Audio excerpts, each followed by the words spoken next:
ce projet est né en 2019. J'étais à Morlaix sur un festival de poésie qui s'appelle le Festival Les Possibles et j'accompagnais une auteure qui s'appelle Lou Raoul sur une lecture. Les organisateurs m'ont demandé de proposer un solo de contrebasse. Je me suis pris au jeu et là, de fil en aiguille, j'ai eu d'autres propositions, d'autres concerts, d'autres festivals pour en arriver jusque-là. Cet instrument a une puissance narrative qui est souvent sous-exploitée.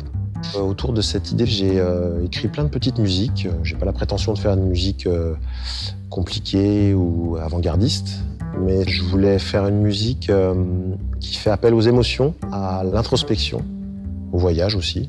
J'avais besoin, au travers de ces musiques, de parler de moi. Et ce qui est super, c'est que la musique, ça permet un certain filtre et une certaine pudeur. Ça a été les axes de travail de ce projet-là. Pour chacun de ces morceaux, il y a une forme de cheminement intérieur qui va vers un état d'esprit. Un peu comme si on était face à une douzaine de portes, qui sont tous les morceaux que je joue. Et puis à chaque fois, je donne des petites clés, et puis la porte s'ouvre sans trop sur quelque chose qui va donner une direction, une histoire, un imaginaire intérieur aussi.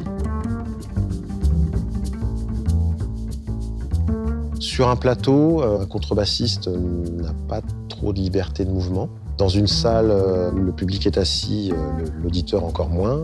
Et je trouvais important d'avoir un binôme, et j'entends par là la lumière, un binôme mouvant qui permette de mettre en scène sous différents angles, différentes optiques, avec des jeux de clair-obscur, une perte de pied, quand on perd ses repères, d'être un peu déstabilisé, déboussolé. C'était une direction de travail assez essentielle avec Mathieu Dehoux.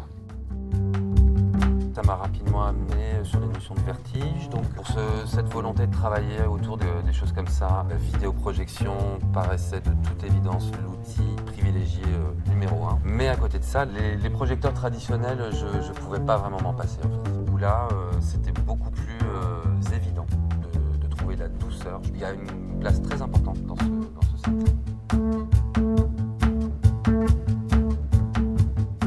Pour la plupart des morceaux, il y a toujours une trame harmonique que j'enregistre, puisque j'utilise un looper, d'autres petits instruments, et puis des petites bidouilles électroniques.